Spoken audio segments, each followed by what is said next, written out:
O que é engraçado é que esses nazistas, eles foram descobertos meio por acaso, né? Um foi caguetado pelo genro, né?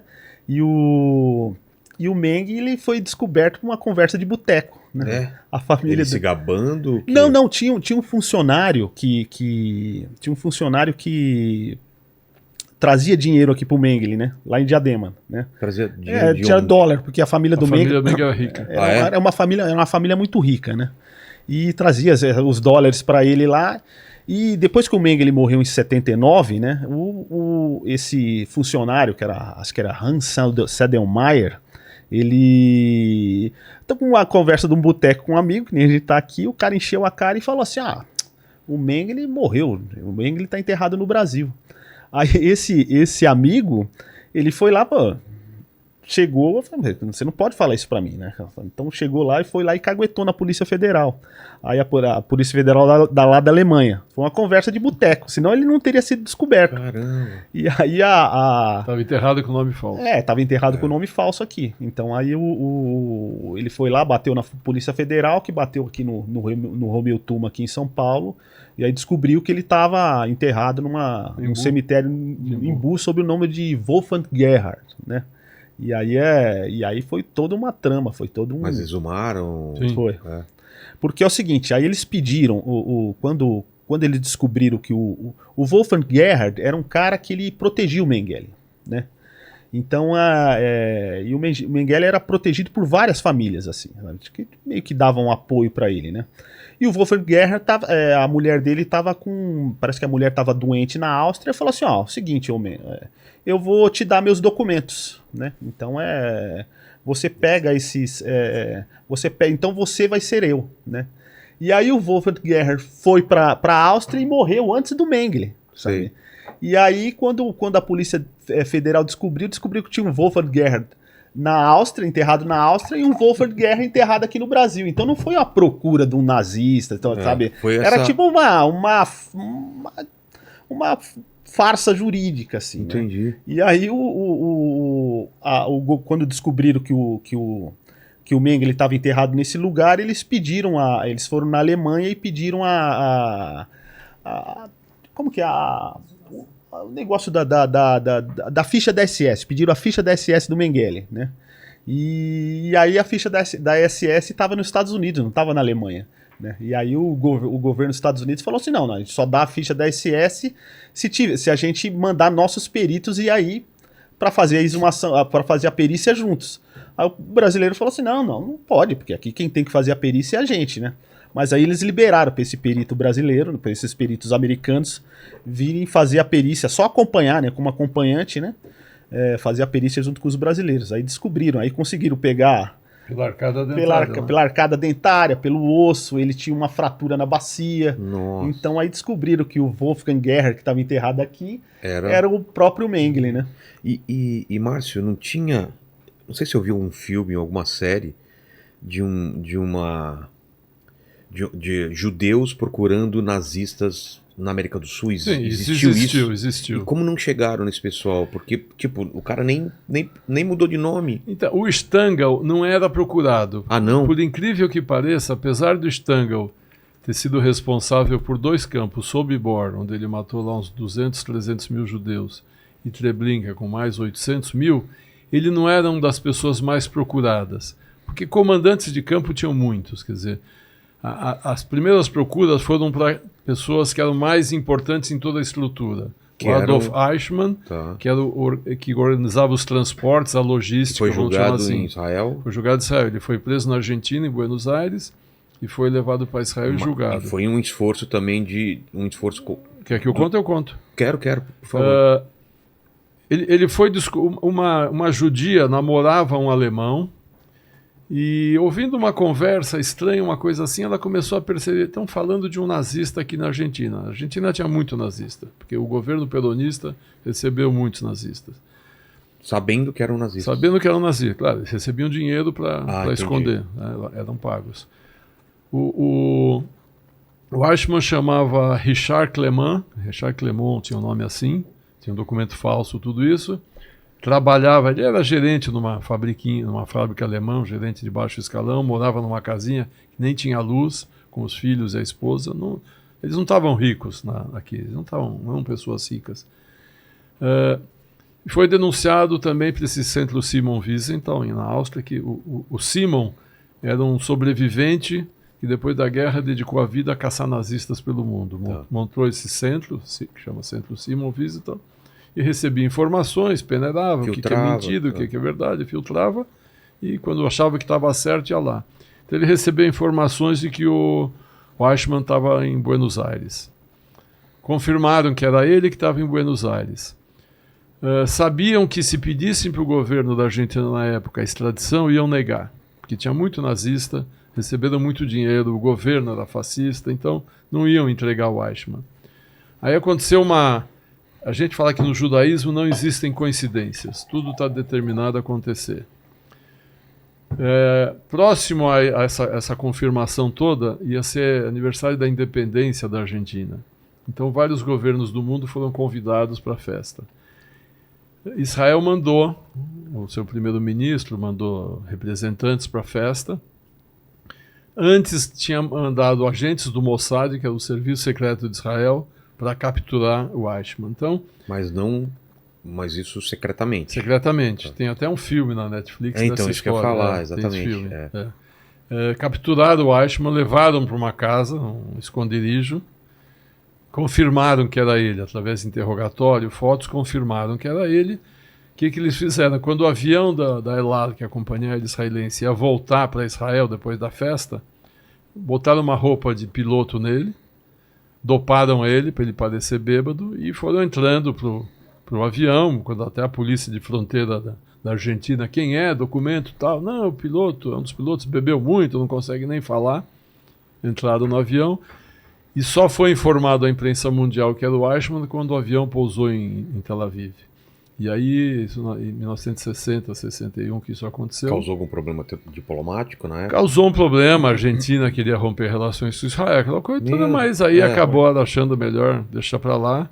E ele foi julgado e enforcado em Jerusalém, o Eichmann, né? E foi importantíssimo. Isso foi importantíssimo. Para o pessoal, porque ele confirmou tudo aquilo que se falava e que pessoas ainda... Ele negava que ele tinha importância, ele era só um burocrata. Em todo o julgamento dele, ele sempre negou o que ele fez, sempre falou, não, eu só era burocrata, eu não estava envolvido tal. O ano passado descobriram vários filmes. Teve uma festa, uma reunião de amigos alemães na Argentina, e alguém filmou isso aí, e ele falando que ele foi muito importante, que tinha mais que matar os judeus, que ele foi importante nesse processo todo, e esse filme ficou esquecido 30, 40 anos, faz 1 ano, 2, esse filme foi descoberto e foi lançado em Israel. Então confirma tudo que ele mentiu, né? Que ele realmente teve uma participação importante. Então, essa é a história do Eichmann. O Stangl, quando ele foi capturado, ele também negava tudo. Todos eles negavam tudo, né? Ninguém confirmava que tinha feito isso. O Mengele, que ele estava contando, o Mengele era conhecido como o Anjo da Morte. Ele era médico. Era um cara que era o foco. O Mengele era um dos procurados. O Eichmann, o Mengele era um dos principais. Tá.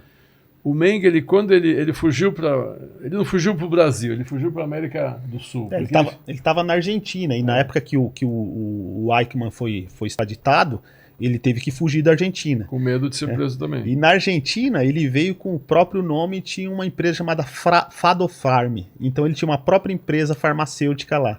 E quando o Eichmann foi preso, acho que já a Polícia Federal já pediu a caça dele, ele foi subindo pro Uruguai. Foi pro Chile, foi pro Chile, no Paraguai, no Uruguai, ele ficou no Cone Sul. Inclusive ele casou com a própria cunhada no Uruguai. Então tem um documento do casamento do Mengele no Uruguai com a própria cunhada. Como a família era muito rica e o irmão dele mais velho tinha morrido, o pai dele falou, casa com a sua cunhada pra gente não ter um problema aqui. A família tinha uma fundição na Alemanha. Com o nome Mengele. Né? Mengele. Fazia máquinas agrícolas pro Terceiro Reich. Fazia, acho que cedia ferro, alguma coisa assim, né? Lá pro Terceiro Reich, né? E era muito, muito conhecida a família lá, né? Ele era muito procurado porque quando a gente lê aquelas experiências absurdas feitas com cobaias humanas, o Mengele foi um dos principais a fazer isso. Por exemplo, ele Ele achava que ele ia descobrir maneiras de deixar o ser humano melhor segundo as normas arianas. Por exemplo, que era possível colorir todos os olhos de azul. Então ele dava injeção de insulina, de anilina nos olhos para ficar azul, deixava as pessoas cegas. Ele fazia operações sem cirurgia para ver quanto tempo o cara resistia. Sem cirurgia ou sem anestesia? Sem anestesia, para ver quanto tempo a pessoa resistia. Ele tinha fixação por gêmeos. Então, quando os trens chegavam em Auschwitz, em Birkenau, nas rampas, desciam os prisioneiros, os prisioneiros e desciam dos trens, eram enfileirados, homens de um lado, mulheres e crianças de outro, né? E muitas vezes o Eichmann ficava organizando essa separação. O que era a separação? Quem tinha força para trabalhar virava escravo, então ia para um lado. Quem estava fraco, mulheres e crianças grávidas tal, ia para o outro lado, que em geral era para a câmara de gás. Se ele via gêmeos, ele segurava os gêmeos, porque ele fazia experiências, se podia transplantar o rim, se podia transplantar o coração, se podia transplantar um membro, um braço, uma perna. Era um cara assim, completamente louco. Sem a menor empatia com o ser humano. Nada. Injetava bactérias, venenos nas pessoas para ver a reação que tinha, né?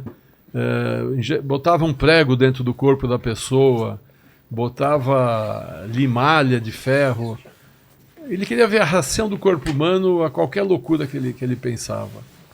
E o que é absurdo nisso, ele era um médico, né? Quer dizer, uma pessoa que estudou para salvar vidas, uma pessoa que estudou para ajudar as pessoas, fazia isso em nome de uma falsa teoria nazista de que os alemães eram superiores e que as raças eram superiores e podiam melhorar. Mas era um sadismo também, uma coisa de... Absurda. Agora, o que impressiona na história do Stangl, que tinha uma família e vivia com ele no campo, e a história do Mengele, é que depois da guerra eles tiveram uma vida normal. Quer dizer, não é que, como o Marcelo nunca ouviu falar que existia um serial killer matando e torturando pessoas ali.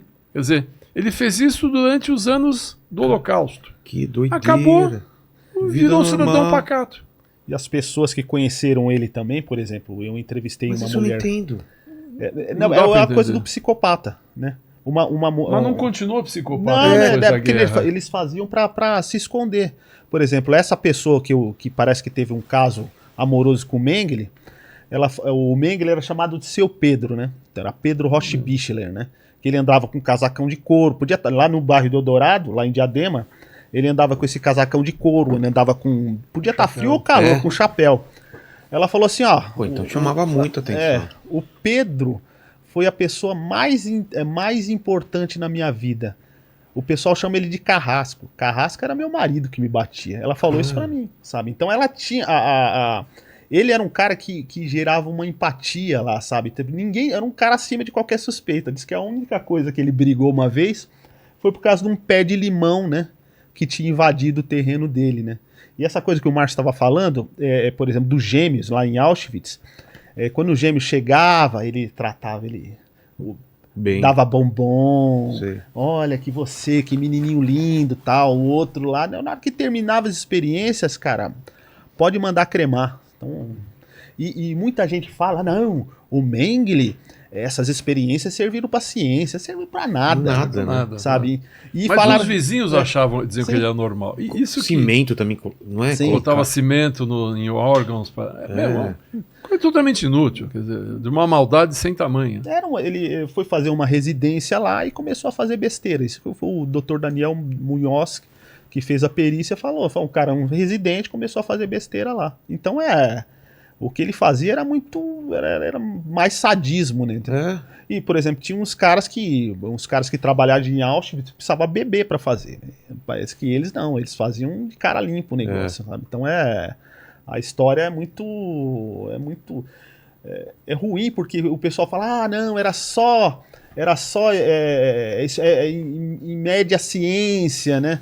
Não, mas chegou uma vez lá que ele, tipo assim, tinha crianças demais lá, eles não queriam gastar bala, eles abriram 3 covas, botaram 3 caminhões de crianças, sabe? E tocaram fogo na cova e desceram o caminhão das crianças que nem concreto. As crianças tentavam sair lá, eles com pau lá e Meu Deus. queimaram 3 caminhões de criança lá. Muita loucura. E depois da guerra eram pessoas absolutamente normais. Sim. Isso que espanta no ser humano. Mas eu acho que eram normais, mas se precisassem Fariam de novo. se defender Claro. ou fazer alguma coisa, ia fazer. Se dessem possibilidade, fariam de novo. fariam Sem de dúvida novo. nenhuma. Cara, E o Stangl é outro criminoso. O Stangl tinha um assistente, que era o vice-comandante, Franz Wagner, que também fugiu para o Brasil com o nome verdadeiro. O Marcelo também conhece bem essa história. O Franz Wagner ajudou o Stangl em Sobibor e depois ajudou o Stangl em Treblinka. Era um assistente dele. Talvez o Stangl, o Wagner veio primeiro para o Brasil. Talvez o Stangl tenha vindo para o Brasil por causa do Wagner, que deve ter dito, olha, vem para cá que aqui é bom, não sei o que, ele pode ter chamado. Mas também dizem depois que o Wagner foi denunciado pela família do Stangl, depois que o Stangl foi preso. O Franz Wagner, os prisioneiros contam que ele era um carrasco terrível, ele tinha prazer em matar, chicoteava as pessoas até a morte. Não tem relatos disso do Stangl. Não existem relatos de que Stangl pessoalmente fez alguma maldade. O Franz Wagner não, ele realmente era uma pessoa muito má, que tem testemunho de sobreviventes que falaram isso. Até um sobrevivente que veio para o Brasil também, que é quem reconheceu ele na cadeia. Quando ele foi preso, ele jurava que não era. Um sobrevivente que viu a notícia na televisão foi lá, cara a cara, conversaram e o próprio Franz Wagner, numa hora, se perdeu e, você é um judeu, filho da puta, não sei o que. Ele não conseguiu segurar. Segurar o personagem. É um cara muito alto, forte. E o Marcelo também tem relações com... Tem uma história.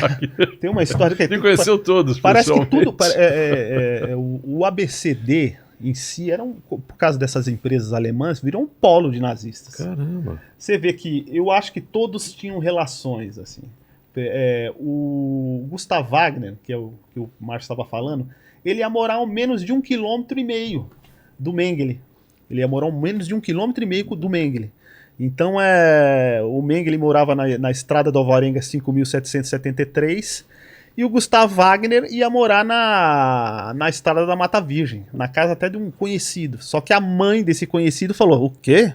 Eu não quero esse nazista aqui com a gente, porque isso vai dar problema. Então ela foi muito esperta em não ter deixado ele entrar. O Gustav Wagner era registrado numa empresa em Diadema, tá? Então eles estavam muito próximos um do outro, assim, né? E a criançada falava assim, cara, quando surgiu essa história do Gustav Wagner, a criançada não acreditou, porque todos chamavam ele de Opa, que era avô em alemão, né? E até tem um relato de um cara que conversou, falou assim, não dá pra acreditar, né, cara? Era nosso vozinho, brincava de pipa com a gente, né? Então, essa coisa da pessoa do vilão que a gente vê na televisão, que ele é vilão, sempre é vilão, e ele é mau, não é. São pessoas normais que aparentam ser normais e que algum botão gira e o cara mostra quem ele é realmente. E tem no livro da Gita Sereni, acho que é No Meio das Trevas, tem uma história do Stangl. Into the Darkness. Dentro das trevas. Dentro das trevas. Né? Que ela entrevista o Stangl na cadeia. Ela entrevistou o Stangl na cadeia. Ela falou, o Stangl, ele disse que uma vez ele estava indo para o interior, né? E ele viu um abatedouro de boi, sabe? Tipo... E aí ele falou assim que foi a primeira vez que ele teve uma espécie de empatia ou ficou com medo.